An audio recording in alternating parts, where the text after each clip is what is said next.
ተመልካቾቻችን የቅድስት ሥላሴ ዩኒቨርሲቲ ተማሪዎች በሰልፍ በመውጣት የቅድስት ሥላሴ መንፈሳዊ ዩኒቨርሲቲ ተማሪዎች ኮሌጅ በመውጣት ወደ ዩኒቨርሲቲ አደገ መሰለኝ በመውጣት ወደ ቅዱስ ሲኖዶሱ ነው ሄደው ወደ ቅዱስ ሲኖዶሱ አባቶቻችን አድኑን የሚል ነገር ነው። ፎቶአቸው ማለመት ታሳየናለች። በዚህ መልክ ነው በሰልፍ የወጡት ወይት ሲኖዶሱ በተሰበሰበበት በእንደዚህ አይነት መልክ ነው የሄዱት። ተመልካቾቻችን ምን ጥያቄ ያቀረቡ የሚሉት ጥያቄያቸው ወደ 7-8 ደቂቃ ይወስዳል። ሁሉንም ማቅረብ ስለማንችል ተመልካቾቻችን በ3 ደቂቃ ቆርጠናታል አበይቷን ጉዳይ። እስኪ እንስማቸው። እስኪ ምንድነው ያሏቸው ጳጳሳቱን ሄደው እና አብረን እንስማቸው በጋር ተቀበለች።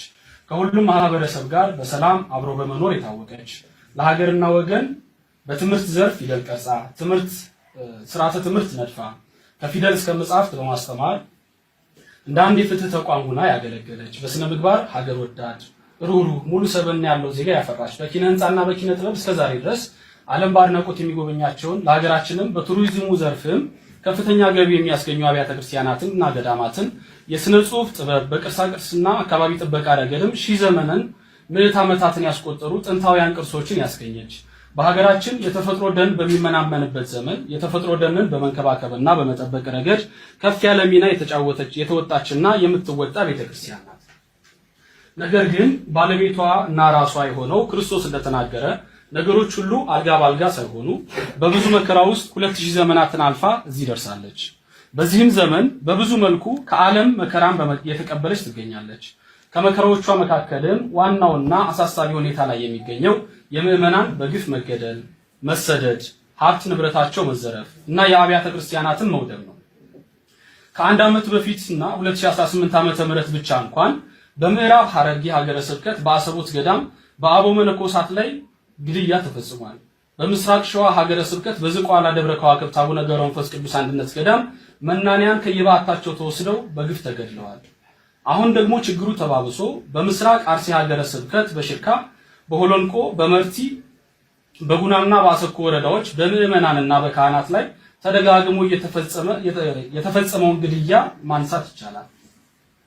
በዚህ ወር ግንቦት 23 2018 ዓ.ም በአሰኮ ወረዳ በተፈጸመው ጥቃት በርካታ ምዕመናን ተገድለዋል፣ ታግተዋል።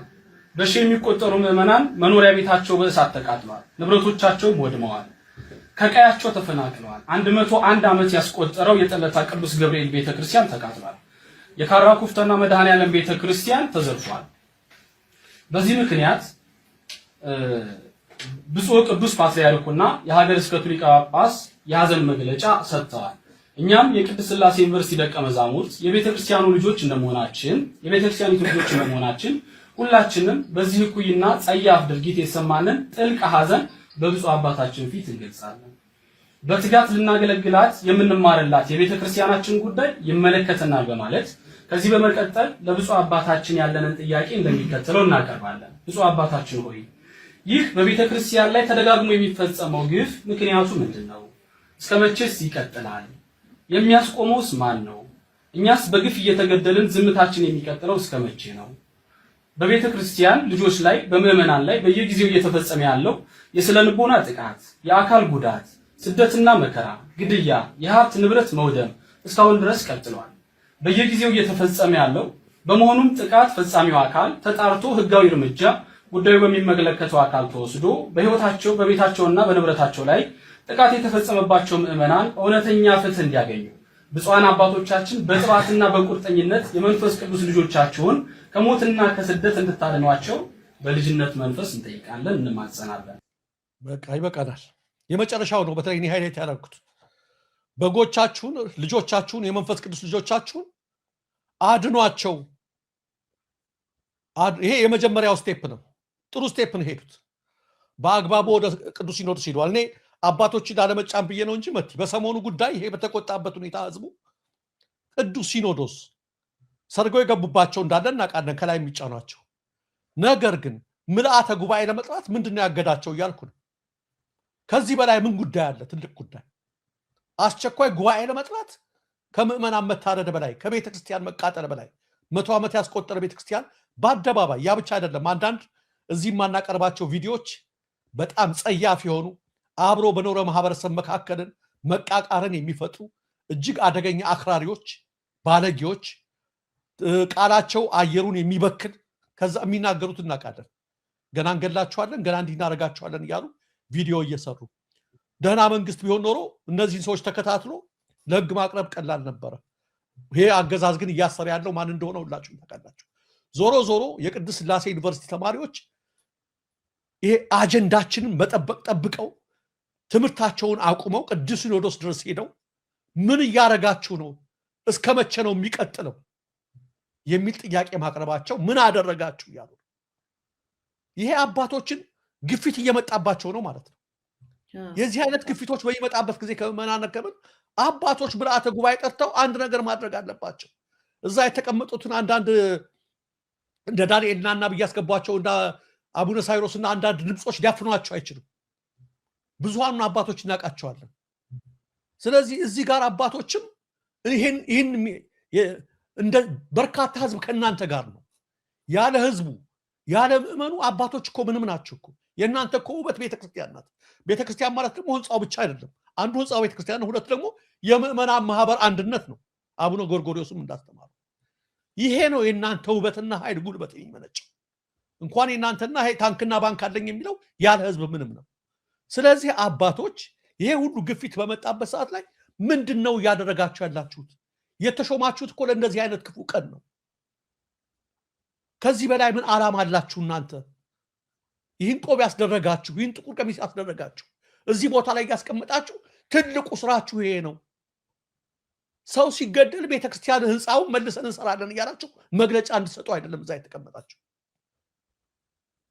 የፈረሰውን እናድሳለን እያላችሁ የፖለቲካ ተከላካይ እንድትሆኑ አይደለም እዛ የተቀመጣችሁት በፍጹም መገደል የለብንም አይሆንም እንድትሉ ነው የቤት ቅናት በልታኛለችና የሚላገዱ መላገድ በላይ ወደቀ ቤቴ የጸሎት ቤት ትባላለች እናንተ የወንበዴዎች ዋሻ ያደረጋችኋት ክርስቶስ ጅራፍ ያነሳበት ጉዳይ ነው የቤተ ክርስቲያን ጉዳይ ሲሰቅሉት አባቶ ይቅር በላቸው አለ ጌታ በቤተ ክርስቲያኑ ላይ ግን አልተደራደረም በቤተ ክርስቲያን ላይ እኮ አትደራደሩ መደራደር የለባችሁ የመጣው እኮ በእናንተ ላይ አይደለም እኮ ቅርስን ለማጥፋት ታሪክን ለማጥፋት አገርን ለማጥፋት እኮ ነው ከዚህ በላይ ምንም የሚያስነሳ አይደለምና የቅድስት ሥላሴ ዩኒቨርሲቲ ተማሪዎች በጣም ትልቅና ወሳኝ ጥያቄ ነው ያቀረቡት ምንድነው የምታረጉት አባቶቻችን በጎቻችሁን የመንፈስ ቅዱስ ልጆቻችሁን እንዴት ነው የምትታደጉት ነው ይሄን ስትጠየቁ አይ በአርሲ የፈረሰውን ህንጻውን ልንሰራው ነው ብላችሁ አትመልሱ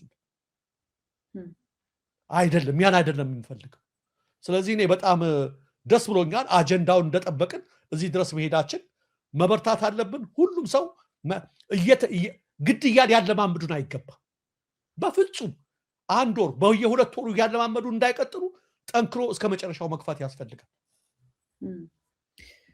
መልካም ያው እንግዲህ የቅድስት ሥላሴ ዩኒቨርሲቲ ደቀ መዛሙርት ለብፁዓን አባቶቻችን የቀረበ ጥያቄ ተብሎ ነው ይሄንን እንኳን ከአደባባይ ሚዲያ ላይ ነው ያነሳነው እንደዚሁ ደግሞ ከዲያቆን ግርማ አይበራዘ ተዋህዶ ገጽ ላይ የተወሰደ ነው እሱን ለማሳወቅ ያህል ስለዚህ የቅድስት ሥላሴ ዩኒቨርሲቲ ደቀ መዛሙርት ተብሎ እነዚህ መምህራኖቹ ተማሪዎቹ አንድ ላይ የመጡበትን ሂደት ስታየው ልክ አሁን በቃ ትልቁ ሲኖዶስ ነው ሲኖዶሱን ገብተን ቅዱስ ሲኖዶሱን ገብተን እንከፋፍለዋለን የኛን ሰዎች እናስቀምጣለን ቤተክርስቲያኗን እንመታለን እንከፍላለን ዝም እናሰኛታለን ነው የነ ሽመልስ አብዲሳ አጀንዳ የነበረው ማለት ነው በተወሰነ ደረጃ ሞከሩ እንግዲህ ሲኖዶስም ዝም ማለትም ጀመረ እንደውም ጭራሽ በቃ ሲፈርስ ቤተክርስቲያን ስለሰው ምንም ነገር ሳይናገር ቤተክርስቲያኗን እንሰራለን የሚል እንደዚህ አይነት ማይረባ ንግግሮች ሁሉ ማንሳት ሲጀመር ሌላ ኃይል ሲነሳ ታየዋለህ ገባ ሌላ ኃይል ሲወጣ ታየዋለህ በዛ ሁኔታ ላይ ያውም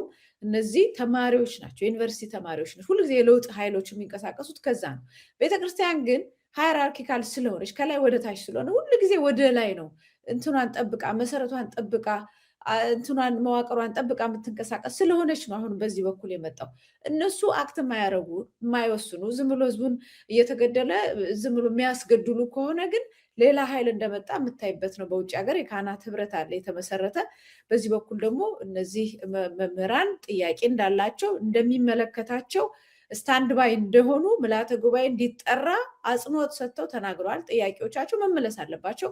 ትልቅ ግፊት ነው። ዛሬ ደግሞ ራሱ እያየሁኝ ነበር የኢትዮጵያ ኦርቶዶክስ ተዋሕዶ ወጣቶች ማህበር የሚባል ደግሞ አለ ሌላ እና ትላልቅ መግለጫዎችን እያወጣ ነው እና ብዙ እንቅስቃሴ መኖሩን በዚህ ጋር ቢያዳክሙት በዚህ ጋር የሚነሳ በየአቅጣጫው የሚነሳ ኃይል መኖሩን ያየንበት ስለሆነ ይሄ ጉዳይ ቸል የማይባል ዝም ብሎ እየሞቱና እየጠፉ የሚወድም ማህበረሰብ እንደሌለ ያሳዩበት ነው። ሌላው በኢትዮጵያ ኦርቶዶክስ ተዋሕዶ ቤተክርስቲያን የዋሽንግተን ዲሲ እና አካባቢው ሀገረ ስብከት በምስራቅ አርሲ ውስጥ በተደጋጋሚ ለሚከሰተው የክርስቲያኖች ግድያና ስደትና መከራ አስመልክቶ የአቋም መግለጫ አውጥቷል። መግለጫውን አደባባይ ሚዲያ ላይ ማየት ይቻላል። ሌሎች ቦታም ሊኖር ይችላል። እኔ ግን የመጨረሻውን ያለውን ነገር የምናውቀው ስለሆነ እሱ በመጨረሻም የኢትዮጵያ ኦርቶዶክስ ተዋሕዶ ቤተክርስቲያን የሰላምና የፍቅር መገኛ ናት። ሆኖም ግን ሰላማዊነቷን እንደ ፍርሃት፣ ትዕግስቷን እንደ አቅም ማነስ በመቁጠር በንጹሐን አማኞች ላይ እየተፈጸመ ያለው የደም መፍሰስ እስኪቆምና ፍትህ እስኪሰፍን ድረስ የዋሽንግተን ዲሲ እና አካባቢ ሀገረ ስብከት ጉዳዩን በዘለቄታ እንደሚከታተል እያረጋገጥን በሰሜን አሜሪካ እና በሌሎች አህጉረ ስብከቶች የምንገኝ አገልጋዮች ለዚሁ ተግባራዊነት የበኩላችሁን እንድታደርጉ ጥሪ አስተላልፈናል የሚል መግለጫ አውጥቷል። ይህንንም ለማጋራት ብዬ ነው። ደረጀ ቴንኪው መቲ። እኔም በየአቅጣጫ ያለው ድምፅ በጣም ደስ የሚያሰኝ ደስ ያለኝ መቲ ለምንድነው ታውቂያለሽ? እስከ ትናንት ድረስ ማሰራቸውን ቀጥለዋል። ማሰራቸውን በቀጠሉበት ሰዓት ነው ድምፅ እየበረከተ ራሱ የመጣው እና ድምፁ ደግሞ የታሰሩት ይፈቱ የሚል አይደለም። አየሽ፣ እነሱ አጀንዳችን ሊጠልፉ ነበረ። አስረን እናስፈራ። ምናልባት ዛሬ አሁን ከቅድስት ሥላሴ ይሄን በሰልፍ ቪዲዮ ያቀረቡትን ለማስፈራራት ነገ ከነገ ወዲያ አንድ ሁለቱን ሊያስሩ ይችላሉ። እርግጠኛ ነኝ ያደርጉታል። እንደዛ ግን ይሄ ነው መሆን ያለበት። ዋናው አጀንዳ እኛ የተጠራ ነው አይደል የሚባለው፣ ልንታሰር የሆነ መከራ ልንቀበል ነው የሚል ነው። ዋናውን ዓላማ ማሳት ዋናውን አጀንዳ በተለይ ያውም መንፈሳዊ ነን የተጠራንበት ጥሪ ሰማያዊ ነው ለሚል አካል መታሰር ምንም አይደለም። ስለዚህ አሁንም ሊያደርጉ ይችላሉ። ነገር ግን አጀንዳው አልሄድም። ትናንትና ዲያቆን ዘላለም ታየን ሲያስሩት ይህን ሁሉ ለማድረግ ነው ብዙዎችን። በነገራችን ላይ ዲያቆን ዘላለምን ያሳሰረው ንግግር ደርሶናል። መቲ አንቺ ጋር ያለ ይመስለኛል። አድማጮቻችን እስኪመለከቱት ለምን እንደታሰረ ያድምጡት። ሌላ አዲስ የሆነ ሰው መጥቶ አይደለም ደማቸውን ያፈሰሰው። እዛው የራሳቸው ሰው አብረው ያደጉ፣ አብረው የበሉ፣ አብረው የጠጡ፣ አብረው ለመትረፍም ጭምር ቃሉን ያሰሙ የነበሩ። ክርስትና በነገራችን ላይ በጣም የሚደንቀው እኔነት ስለሌለበት ነው። በነገራችን ላይ እኔነት ስለሌለበት ነው። ስለተረፍን ወይ ስለተሰበሰብን ወይ እኛው ራሳችን እግዚአብሔር እንዴት እንደሚገኝ ስላወቅን ስለሌላው ግድ አይሰጠንም አንልም ክርስቲያኖች። እንጂማ እንደዛ ብንሆን ኖሮ ማን ያሰቃየን ነበር? ማን ይገለን ነበር? ማን እንደፈለገ ሰይፍ እያነሳ አንገታችን ሊያሳርፍብን ነበር? ማንም። እንዲሁ ዝም ብንል እንዲሁ ራሳችንና ራሳችን ብቻ ነው እንጂ ለሌላው አይመለከተንም ብንል ምንም አንሆንም። ግን እንደዛ እንድንሆን ደግሞ ተብለን አልተጠራንም፣ አልተዘጋጀንም። ይበቃል እንግዲህ ይበቃናል። ይሄን ነው እንግዲህ ይሄን በመናገር ነው ያሳሰረንና ያስገደለን ማን እንደሆነ የሚያጠቃንን እናውቀዋለን ስላለ ነው። አመሰግናለሁ ደረጀ። ትክክለኛ ነገር ነው ያመጣው። ይኸውልህ አንድ ጉዳይ ወንጀል ይፈጽሙና ከወንጀሉ ጋራ ሰው ሆ ብሎ ሲነሳ ሲቆጣ ሰዎችን ያስራሉ። ከዛ በኋላ ወንጀሉን ያስረሱና ጥፋቱን ያስረሱና እያጠፉን ጉድጓድ ቆፍረው እየቀበሩን መሆኑን ያስረሱንና እከሌ ታሰረ ወይ ተፈታ ዛሬ ፍርድ ቤት ቀርቧል እንድንል ነው የሚያደርጉት። አሁንም ወንድሞቻችንን የሚያስሩት ለዛ ነው። ጉዳያችን የግለሰቦች መታሰርና መፈታት ላይ ብቻ እንዲያጠነጥንና ዋናውን የኢትዮጵያ ኦርቶዶክስ ቤተክርስቲያን የማጥፋት ወይም ኦርቶዶክሱን ከአካባቢው ላይ የማጽዳቱን ይሄን ሁሉ ጄኖሳይድ የዘር ጭፍጨፋ እንድንሸፍን ነው የሚፈልገው እና ከሱ ላይ አይናችንን አናነሳም። ምክንያቱም እያረፉ ነው የሚገሉን፣ እያረፉ እያረሳሱ ከዛ በኋላ ቀስ እያሉ ነው የማጥፋት ስርዓቱን የሰሩት። ስለዚህ አሁን ከዚህ ከተነሳንበት ነገር ላይ ፍትህን ፍለጋ ከተጀመረው እንቅስቃሴ ዘላቂ የሆነ መፍትሄ እስኪመጣ ድረስ ከዛ ላይ አይንን ማንሳት አያስፈልግም። እያረፉ መገደል ይበቃል። ስለዚህ ይሄንን አጀንዳ ልክ ነው በየአቅጣጫው እና ጫሉንም የገደለው እንደዛ አድርጎ ነው። በየጊዜው ሰው ይገልና ድንገት አጀንዳ በመቀየር ግር አድርጎ ሰውን የማስወጣት ነው። ከዚህ በኋላ በእንደዚህ አይነት ሁኔታ የሚጭበረበር ማህበረሰብ ያለ አይመስለኝም። ፖለቲካውን በደንብ ማየት ያስፈልጋል። ማነጣጠር ያለበትን አቅጣጫውን በደንብ ማስተካከል ያስፈልጋል እና ወደዚህ ማዕበል እንደሚያላጋን አይነት ሰዎች እንዳንሆን መጠንቀቅ ያስፈልጋል። ደረጀ ጥሩ ነው ያነሳኸው።